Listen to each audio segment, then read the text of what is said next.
Selamat pagi Bapak Ibu Saudara-saudari sekalian. Selamat datang di Ibadah Kampus Senin 16 November 2020 dengan tema Membangun Persekutuan dengan Sesama dalam Semangat Pengabdian. Ibadah pada pagi hari ini dilayani oleh tim Ibadah Kampus bekerjasama dengan Pusat Kerohanian Kampus. Untuk memulai ibadah kita, mari kita angkat satu lagu pujian bertemu dalam kasih-Nya.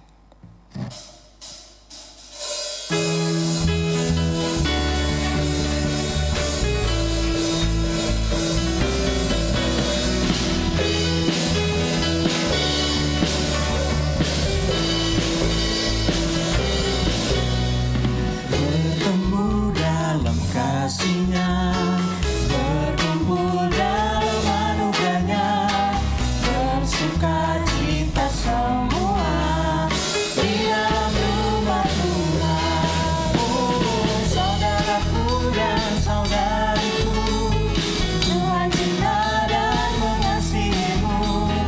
Mari bersukacita semua di dalam rumah Tuhan. Kita angkat lagu pujian ini sekali lagi.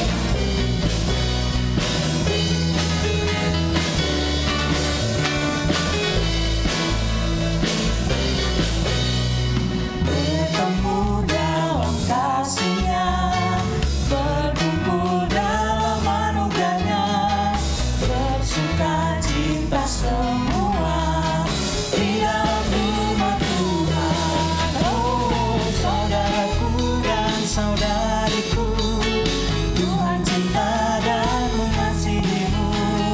Mari bersukacita semua di dalam rumah Tuhan. Oh, saudaraku dan saudariku, Tuhan cinta dan mengasihimu.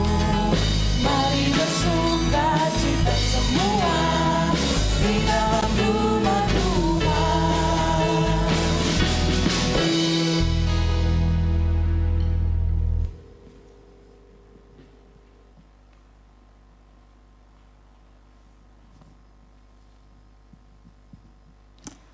Ibu Bapak dan Saudara, segenap sivitas akademika Universitas Kristen Duta Wacana, beberapa informasi yang dapat kami sampaikan pada saat ini. Yang pertama berkaitan dengan Bapak Ibu dan Saudara yang berulang tahun dalam sepekan ini.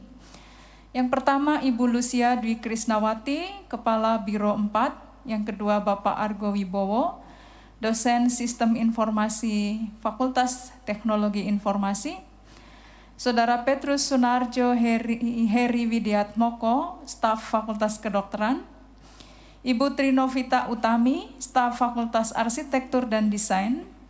Saudara Yohana Dina Novianti, staf Fakultas Kedokteran.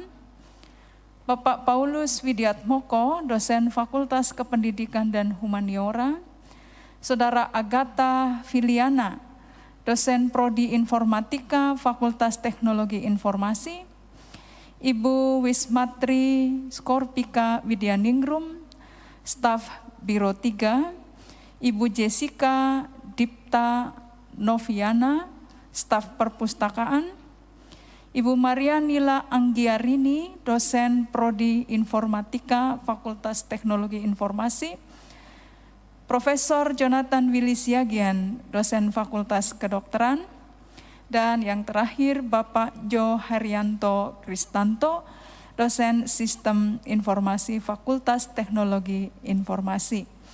Kepada segenap sivitas akademika yang berulang tahun, kami berdoa supaya semakin mengalami rahmat Allah dalam hidup saudara. Yang kedua, mengingatkan bahwa kita akan memasuki masa-masa persiapan Advent, dan itu berarti akan memasuki masa Natal. Kiranya nanti kepanitiaan yang sudah ada di Fakultas Bisnis sebagai pemandu untuk Natal tahun ini dapat bekerja dengan baik dan didukung oleh segenap fakultas, unit, dan seluruh sivitas akademika. Demikian yang dapat disampaikan. dan selamat beribadah.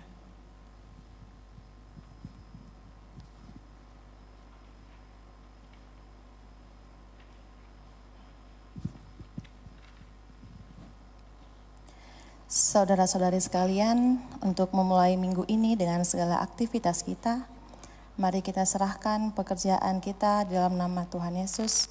Kita berdoa. Kami mengucap syukur Tuhan buat hari yang baru yang Tuhan telah berikan kepada kami, buat sukacita baru yang kami dapatkan dari Tuhan. Tuhan, kami akan memulai ibadah kami di minggu pertama ini. Kiranya Tuhan yang sertai ibadah ini dari awal hingga akhirnya nanti, agar dapat berjalan sesuai dengan kehendak Tuhan saja. Berkati kami semua ya Tuhan, baik yang melakukan ibadah streaming dan yang sedang beribadah di tempat masing-masing, agar kami dapat memahami apa yang Tuhan katakan melalui firman Tuhan nantinya. Tuhan, banyak salah dosa yang telah kami perbuat, baik sengaja maupun tidak sengaja, kiranya Engkau yang menghapuskannya, agar kami layak disebut sebagai anak-Mu saja. Di dalam nama Tuhan Yesus kami berdoa dan mengucap syukur. Amin.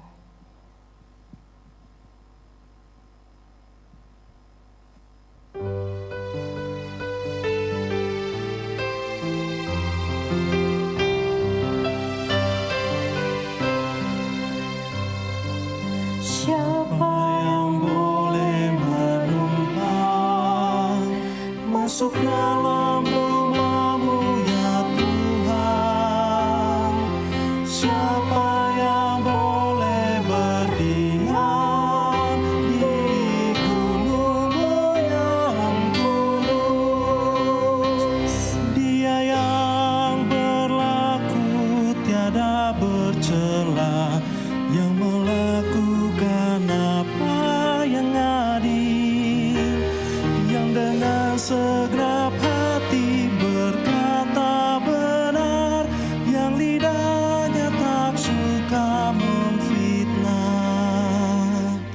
Siapa yang boleh menumpang masuk dalam rumah-Mu ya Tuhan?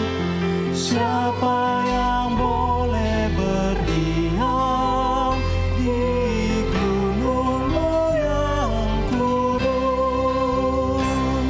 Dia yang tak jahat terhadap teman, tak menuduh bersalah tetangganya, tak mendukung yang hidup di dalam celah, tapi muliakan yang takut Tuhan. Siapa yang boleh menumpang masuk dalam rumah-Mu ya Tuhan? Siapa yang boleh berdiam di gunung-Mu yang kudus?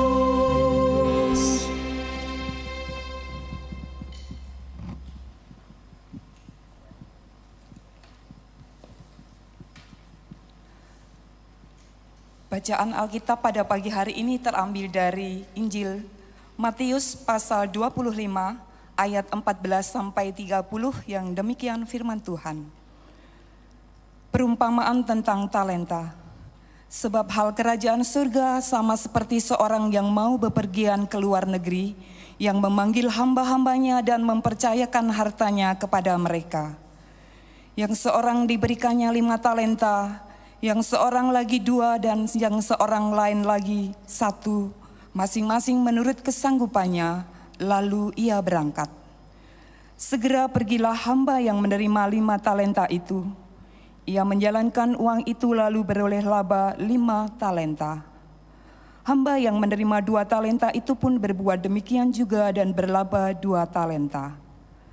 Tetapi hamba yang menerima 1 talenta itu pergi dan menggali lubang di dalam tanah, lalu menyembunyikan uang tuannya.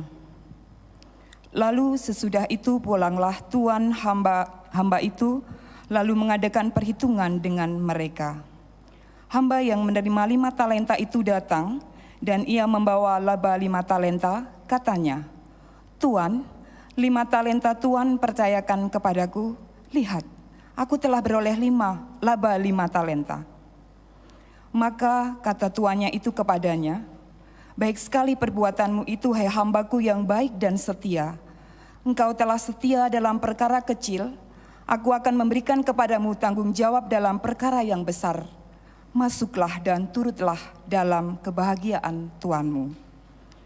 Lalu datanglah hamba yang menerima 2 talenta itu, katanya, "Tuan, 2 talenta Tuan percayakan kepadaku, lihat, aku telah beroleh laba 2 talenta. Maka kata tuannya itu kepadanya, "Baik sekali perbuatanmu itu, hai hambaku yang baik dan setia. Engkau telah setia memikul tanggung jawab dalam perkara yang kecil, aku akan memberikan kepadamu tanggung jawab dalam perkara yang besar. Masuklah dan turutlah dalam kebahagiaan tuanmu." Kini datanglah juga hamba yang menerima 1 talenta itu dan berkata, "Tuan, aku tahu bahwa Tuan adalah manusia yang kejam, yang menuai di tempat di mana Tuan tidak menabur, dan yang memungut dari tempat di mana Tuan tidak menanam. Karena itu aku takut dan pergi menyembunyikan talenta Tuan itu di dalam tanah. Ini, terimalah kepunyaan Tuan." Maka jawab tuannya itu, "Hai kamu hamba yang jahat dan malas, jadi kamu sudah tahu bahwa aku menuai di tempat di mana aku tidak menabur dan memungut dari tempat di mana aku tidak menanam. Karena itu sudahlah seharusnya uangku itu kau berikan kepada orang yang menjalankan uang, supaya sekembaliku aku menerimanya serta dengan bunganya. Sebab itu, ambillah talenta itu daripadanya dan berikanlah kepada orang yang mempunyai 10 talenta itu. Karena setiap orang yang mempunyai kepadanya akan diberi, sehingga ia berkelimpahan. Tetapi siapa yang tidak mempunyai, apapun juga yang ada padanya akan diambil daripadanya. Dan campakkanlah hamba yang tidak berguna itu ke dalam kegelapan yang paling gelap. Di sanalah akan terdapat ratap dan kertak gigi." Demikianlah sabda Tuhan, syukur kepada Allah.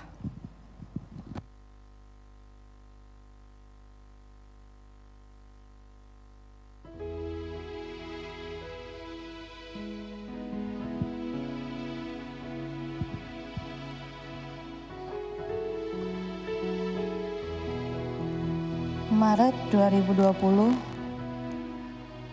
awal mula di mana segala bentuk dunia, relasi, dan komunikasi berwujud online.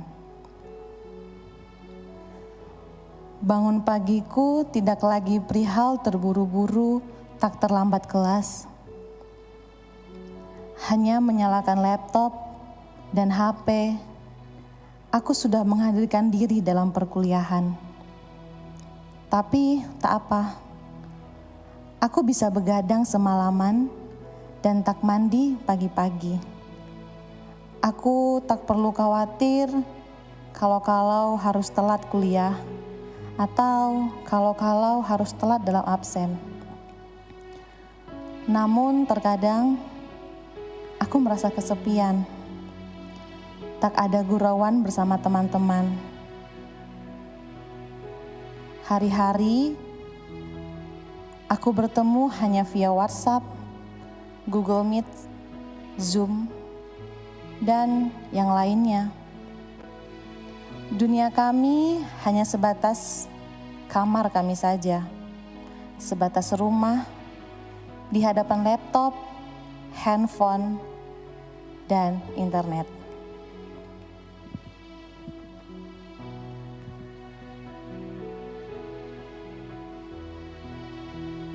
Tak ada lagi mahasiswa yang berlarian masuk kelas, kemacetan di pagi hari yang tak bisa bertoleransi dengan jam kerja, serta lorong-lorong kampus penuh sesak dengan mahasiswa. Hanya saja, mengapa kuliah online tak semudah perkuliahan seperti biasanya? Laptop, Zoom, Google Meet sudah mengakrabkan diri dengan kami sejak Maret kemarin. Belum lagi jaringan yang bermasalah di pagi hari. Aduh, tambah puyeng saja kepala ini. Ada saja yang bikin was-was. Belum bagiin link, belum buka presensi di Ikhlas, belum lagi jaringan yang lambat, belum lagi dan belum lagi lainnya. Aduh, tambah puyeng saja kepala ini.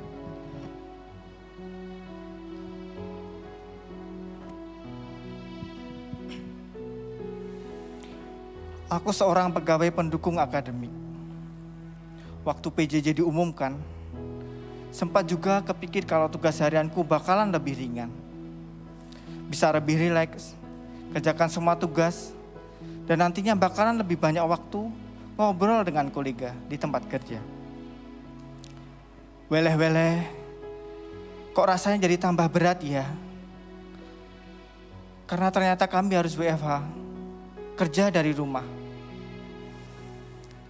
Tapi di rumah gimana aku bisa kerja? Kan semua alat-alat kerjaku ada di kampus. Ditambah lagi anak-anakku juga sekolah daring. Mana pelajaran mereka itu gak sama dengan pelajaranku waktu SD dulu. Wah, puyeng aku. Bisa stres aku lama-lama seperti ini. Jujur saja, aku gak kuat lagi.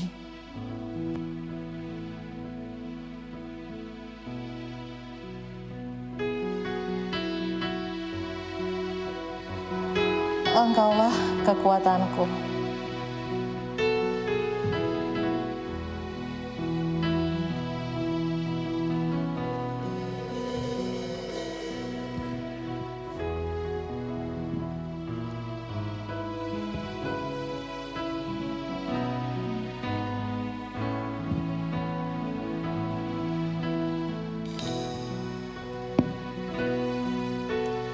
Engkaulah kekuatanku,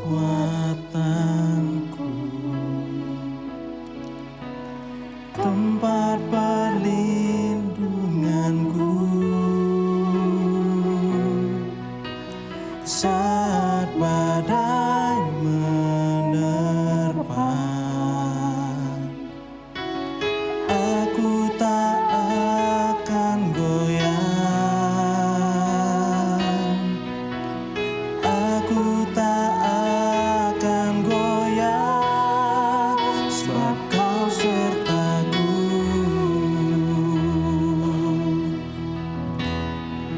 Sejauh langit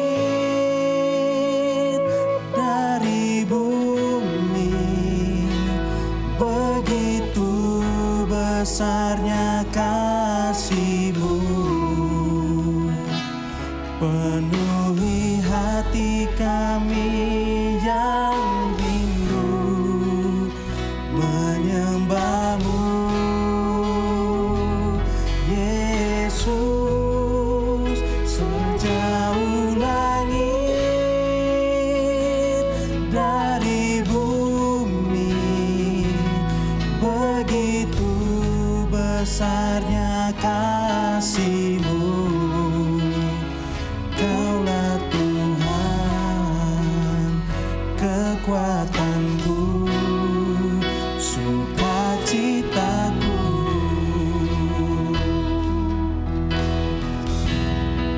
Sejauh langit dari bumi, begitu besarnya kasih-Mu. Penuhi hati kami yang rindu menyembah-Mu, Yesus. Sejauh langit dari bumi, begitu besarnya kasih-Mu. Kaulah Tuhan, kekuatanku, sukacitaku.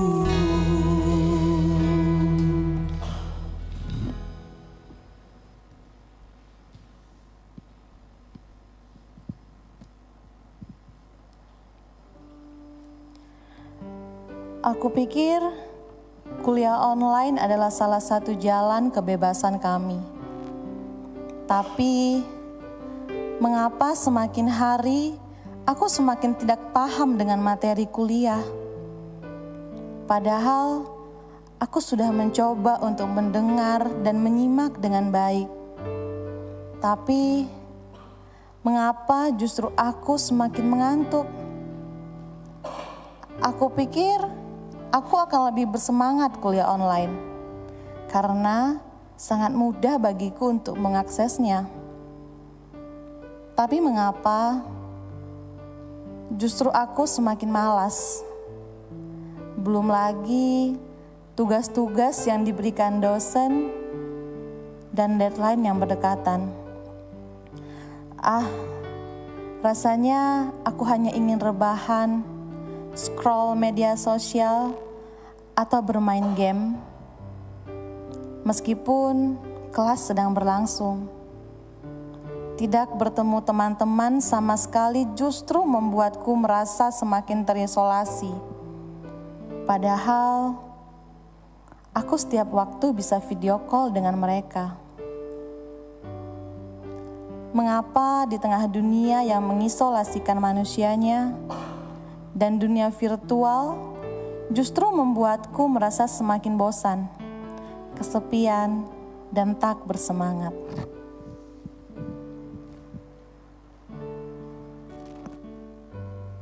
Aku pikir kuliah online justru akan memudahkanku.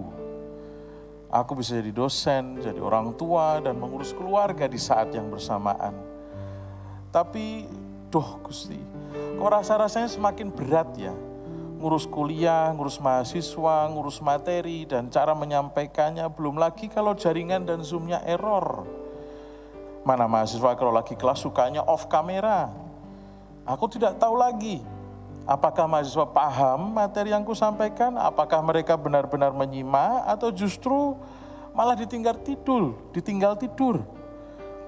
Dan di tengah kebingungan itu, aku pikir dengan banyak memberi tugas dan review justru membuat mereka lebih paham. Tapi Tuhan, aku harus bagaimana lagi? Aku juga bingung, dipaksa harus paham teknologi dan internet. Bingung sekali.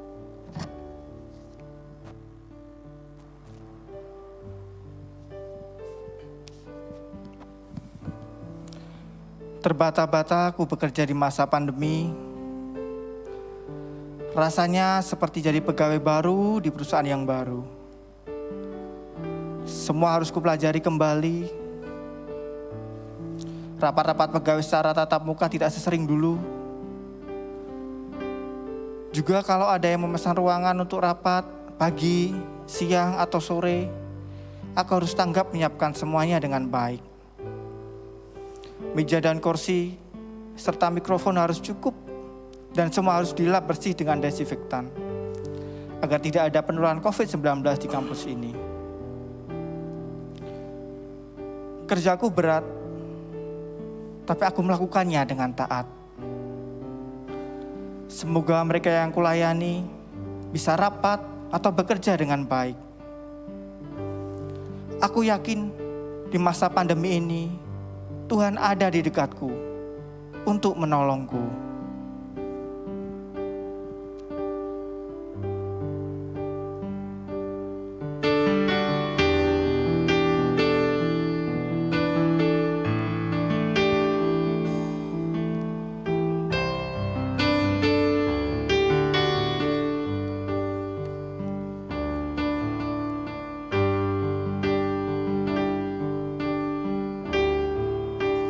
Hanya dekat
sepenuhnya.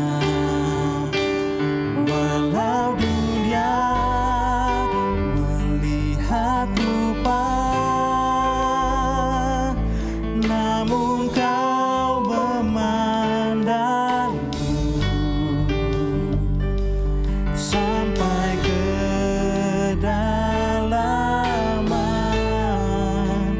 hatiku.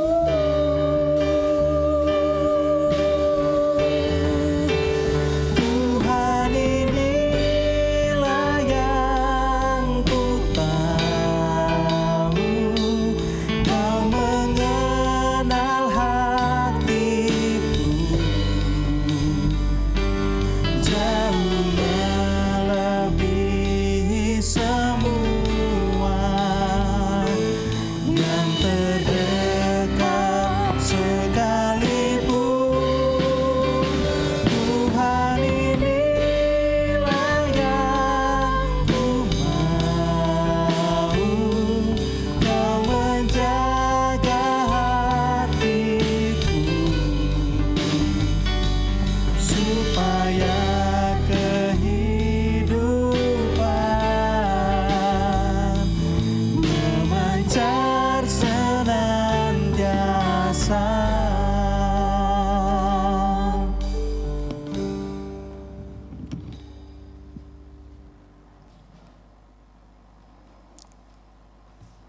Hai, perjuangan kita ternyata masih panjang.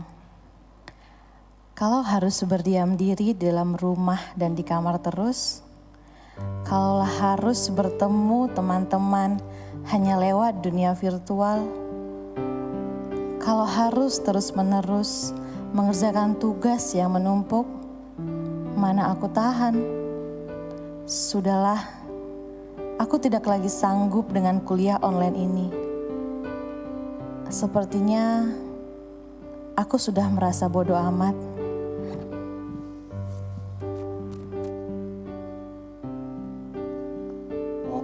Wah, kalau terus-menerus begini, bagaimana caraku bertahan dan tetap bersemangat? Bagaimana caranya agar aku mampu menjalankan profesiku sebagai seorang dosen di tengah perkuliahan online ini? Aku bingung. Ya, aku bingung. Tapi aku harus cari cara, harus cari terobosan baru.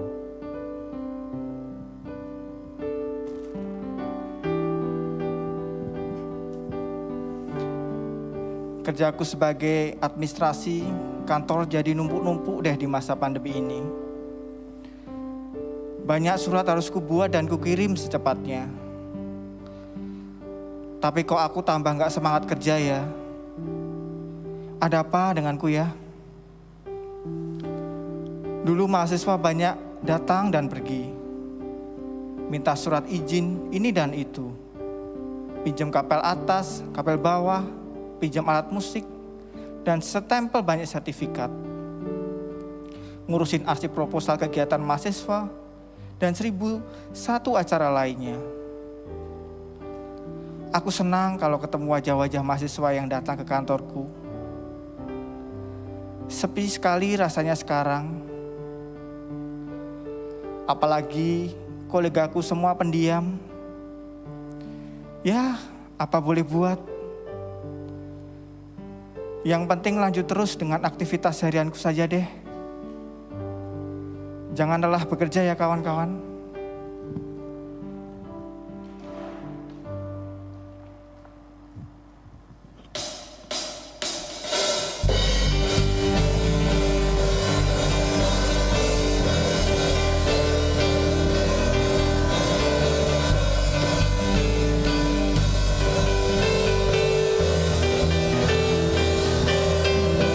Jangan lelah bekerja di ladangnya Tuhan.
Ibu Bapak, Saudara, segenap Sivitas Akademika Duta Wacana, kalau tadi kita menyimak curhatan gitu ya, kalau boleh dibilang gambaran orang yang curhat, yang pertama mahasiswa, yang kedua dosen, dan yang ketiga adalah karyawan.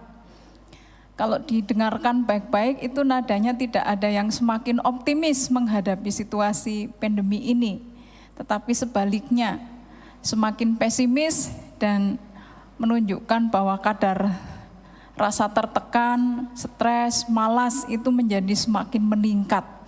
Nah, saudara, ini ironi dengan apa yang kemudian kita perhatikan dari bacaan kita. Gitu.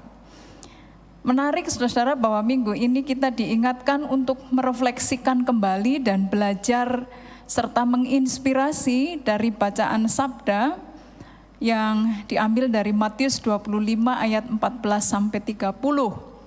Lalu kita akan melihatnya dalam kerangka untuk membangun semangat kembali untuk mengabdi dan hidup dalam persekutuan, di dalam pekerjaan, di dalam belajar dan juga di dalam karya kita. Saudara, kalau kita perhatikan dari bacaan tadi, maka kita bisa menarik dua catatan. Yang pertama adalah gambaran tentang seorang pekerja yang excellence, ya, mahasiswa yang excellence. Barangkali itu yang bisa kita pelajari. Nah, gambaran itu nampak dari cerita atau kisah 5 orang yang diberi karyawan yang diberi 5 talenta dan juga 2 talenta, ya. Orang yang diberi 5 talenta lalu menghasilkan 10 talenta. Demikian juga orang yang diberi 2 talenta lalu juga menghasilkan 2 talenta. Yang menarik dari gambaran model orang yang pertama sebagai seorang yang excellent, maka kita bisa melihat bahwa ketika diberikan tanggung jawab, mereka menggunakan potensi yang ada dalam dirinya itu untuk berkreasi, berinovasi, dan yang menarik memakainya dan menggunakannya secara merdeka, ya. Jadi merdeka dipahami sebagai spirit untuk bekerja lebih bertanggung jawab lagi. Saudara, lalu terhadap orang yang dikatakan excellent ini, Yesus menyebutnya sebagai hamba yang setia dalam perkara yang kecil, dan kepada mereka akan diberikan tanggung jawab yang besar. Saudara-saudara, Yesus melihat orang yang menggunakan kesempatan, waktu, dan kerja secara optimal itu ternyata bisa menghasilkan apa yang disebut dengan suasana dan kegembiraan. Saya menduga model orang yang excellent ini, dia memahami bahwa bekerja, bahwa belajar itu dimengerti sebagai ujub bakti kepada Allah. Nah, gambaran yang kedua yang bisa kita lihat adalah dari orang yang diberi 1 talenta. Dia tidak menggunakan apa yang diberikan dengan baik, melainkan kemudian dipendam, dikembalikan, dan bahkan yang lebih parah lagi dia menuduh si pemberi ini sebagai tidak adil dan orang yang jahat. Saudara, ini bisa dibayangkan model orang yang kedua ini bisa dikatakan sebagai lazy employee, orang yang bekerja tetapi sebenarnya malas. Nah, bukan hanya malas, saudara, yang kemudian muncul dalam diri model orang yang unexcellent, orang yang tidak excellent ini adalah pribadi yang suka menggerutu, pribadi yang bersungut-sungut, pribadi yang juga mengeluh. Bukan hanya itu, menjelek-jelekan si pemberi kerja. Kepada model orang yang kedua ini, Yesus katakan sebagai hamba yang jahat dan malas. Ada 2 predikat, saudara. Bukan hanya malas, tetapi jahat. Nah, saya menduga model karyawan atau mahasiswa yang kedua ini, ya, kalau itu ditarik dalam konteks akademi, adalah model orang yang memahami kerja itu sebagai beban saja, ya. Jadi belajar itu juga sebagai beban gitu. Nah, dari dua gambaran tersebut maka kita akan belajar apa artinya membangun persekutuan dengan sesama.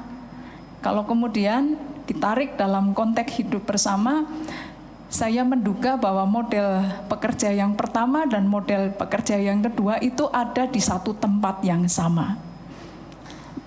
Maka bisa jadi orang yang melihat orang lain lebih sukses dalam berkarir, dalam kerja dan menghasilkan buah kerja yang optimal, itu juga bisa mendatangkan rasa iri.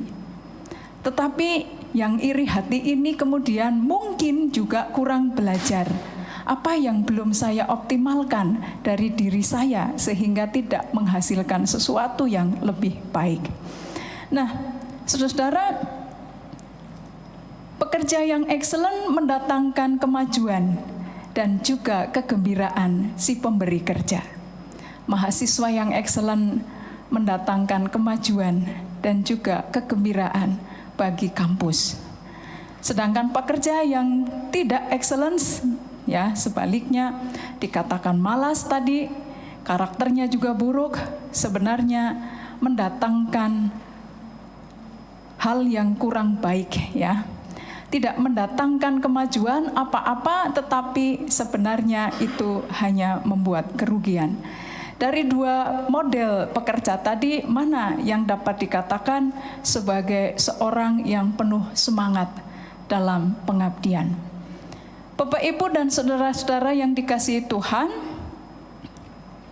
kalau kita melihat dalam konteks kita, maka rasanya wajar ya, kalau tiba-tiba kemudian si pemberi kerja ini mendengar, melihat, dan melakukan evaluasi, lalu didapati bahwa kepada hamba yang baik dan setia, kemudian diberikan tempat yang makin istimewa. Sedangkan kepada hamba yang tidak setia dan berkarakter buruk tadi, kemudian diberi tempat yang tidak baik. Bukan hanya itu, kalau tegel-tegelan, Yesus katakan model orang yang malas dan jahat ini kemudian lebih baik diambil talentanya dan dia sendiri dipecat begitu. Tapi saya kira itu tidak akan terjadi di Duta Wacana, ya. Kalau didapati ada karyawan yang kurang maksimal ataupun mahasiswa yang kurang maksimal, yang dilakukan di Duta Wacana adalah mencoba mendampinginya. Karena kita memakai visi melayani berdasarkan kasih. Jadi kasih yang lebih besar menutupi segala pelanggaran gitu ya. Nah, saudara, walaupun tadi kemudian keluh kesah dosen menjadi terasa gitu ya, sudah pegel, kesel, karyawan juga begitu pegel, kesel. Tapi bahwa sekali lagi kita bersama-sama didorong untuk belajar melayani berdasar kasih juga. Nah, yang terakhir saudara, kalau kita perhatikan dan merefleksi dari bacaan tadi, sebenarnya kalau mau jujur, persoalannya itu bukan pada jumlah talenta ya yang diberikan atau yang dimiliki oleh si pemberi kerja, oleh pekerja ya atau mahasiswa, tetapi kemudian adalah persoalan cara si pegawai atau cara mahasiswa dalam mengembangkan talentanya. Apakah dia melakukannya dengan penuh dedikasi, dengan penuh loyalitas, dengan kerja keras dan kerja cerdas. Nah, saudara, bagi Civitas Akademika, baik dosen, karyawan, dan mahasiswa, pandemi semoga tidak menjadi alasan untuk kita larut dan kemudian memilih menjadi hopeless. Tetapi sebaliknya menjadi ruang dan kesempatan untuk mengembangkan diri semakin inovatif, semakin kreatif, dan mendatangkan kegembiraan hati bagi si pemberi kerja. Pertama adalah Allah sebagai sumber kehidupan kita, dan yang kedua adalah institusi di mana kita mengabdikan diri. Saudara, saya menutupnya dengan satu lirik bagian dari Mars Duta Wacana. Saudara, saya kira ini harus menggema dalam hidup kita.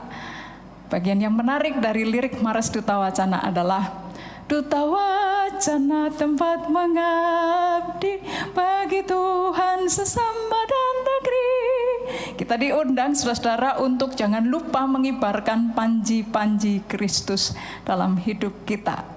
Duta Wacana menjadi tempat bagi kita untuk mengabdi bagi sesama dan untuk kemajuan negeri.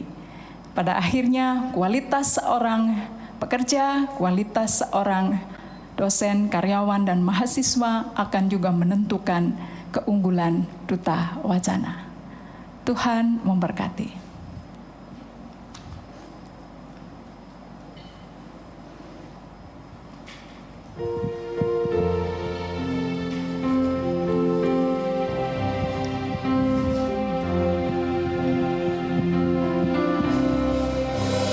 Kasih Tuhan mengiringimu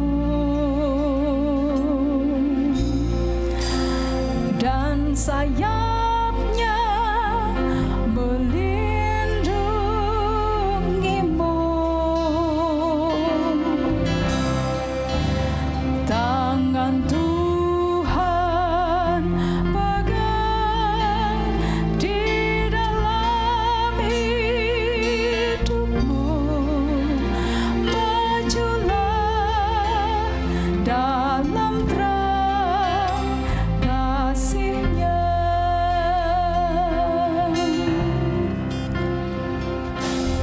Terima kasih ya Tuhanku atas keselamatanmu.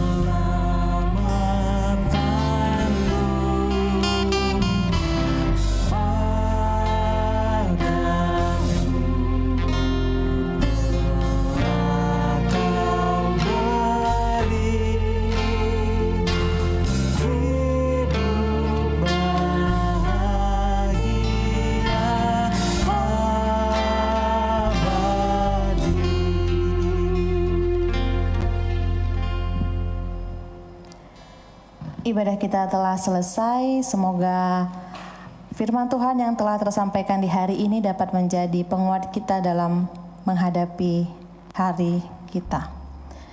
Ibadah kampus hari Senin yang akan datang bertemakan keadilan yang melayani. Akan dilayani oleh Saudari Winda Patrika Embunsari STH dari mahasiswa S2 Teologi. Selamat berkarya di tempat kerja kita masing-masing, tetap semangat, tetap sehat, Tuhan Yesus memberkati kita sekalian. Sampai jumpa.